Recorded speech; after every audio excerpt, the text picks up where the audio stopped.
আওয়াজ না আপনার খেয়াল করছে সোজা এসে এখানে আমার ঘাড়ে এসে পুরো এই যে পাখাটা লাগছে, মনে হচ্ছে আমার ব্লিডিং হবে, কিন্তু আল্লাহর রহমতে আমার হবে কাটে নাই।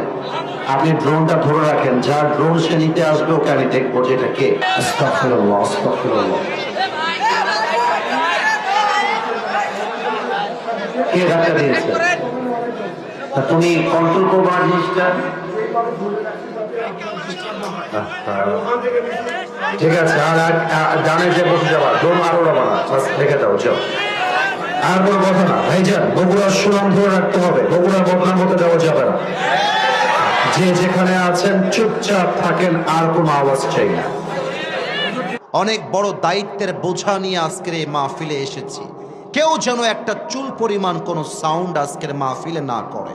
আমি সবাইকে অনুরোধ করে একটা কথা বলতে চাই, আমাকে বাধা দেওয়ার মতো দুঃসাহস কেউ করবেন না, এটা আপনি সাহস করবেন না। এর কারণ আমরা যে কথাগুলো মাহফিলে বলি, আমরা বাপ দাদার কথা বলি না, আমরা আল্লাহর কোরআন দিয়ে কথা বলি।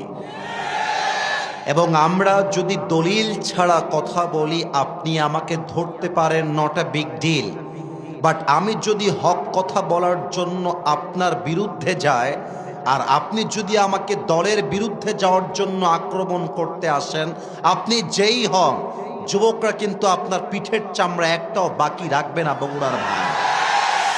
এটা আমি শুরুতে ডিক্লেয়ার দিলাম এই জন্য, কারণ আমি হক কথা খুব বেশি বলার জন্য ট্রাই করছি ইদানিং সময়। আমি দেখতে পাচ্ছি অনেক লোক যারা মাহফিলে আসে, তাদের মধ্যে দুই একজন লোক হক কথা সহ্য করতে পারে না।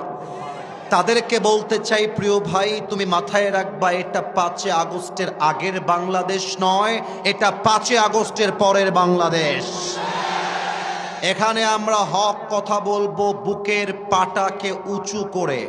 আরে আমরা বিশ্বাস করি, আমাদের শহীদ ওসমান হাদি শিখিয়ে দিয়ে গিয়েছে, বিড়ালের মতো 500 বছর বেঁচে থাকার কোনো দাম নাই, বাঁচতে হলে সিংহের মতো 1 ঘন্টা গর্জন দিয়ে আমরা বাঁচতে চাই।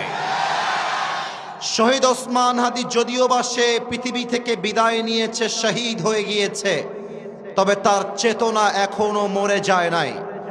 আমার বিশ্বাস, আগামীকাল যেই সূর্য উঠবে, সেই সূর্য উঠবে ওসমান হাদির চেতনায়। আগামীর পার্লামেন্টে আইন পাশ হবে ওসমান হাদির চেতনায়, আর আগামীর পার্লামেন্ট চলবে আল্লাহর কোরআনের সংবিধান দিয়ে ইনশাআল্লাহ। এই জন্য না, তাকবীর দেওয়ার প্রয়োজন নেই, আমাকে কথা বলতে দেন, আমি কথা বলতে এসেছি। আমি বলেছিলাম আগেই, আমার হক কথা বলার জন্য আমাকে স্পেস তৈরি করে দেওয়া লাগবে। But to be honest with you, মন থেকে বলছি, আমি কোনো দলকে ঘৃণা করি না। আমি প্রত্যেকটা দলের ভালো গুণ যেমন বলি, খারাপ গুণটাও বলে দেই, যাতে করে তিনি শুধরে যায়। তবে আমরা চাই আগামীর বাংলাদেশ হবে বিভেদের বাংলাদেশ নয়, আগামীর বাংলাদেশ হবে ঐক্যতার বাংলাদেশ।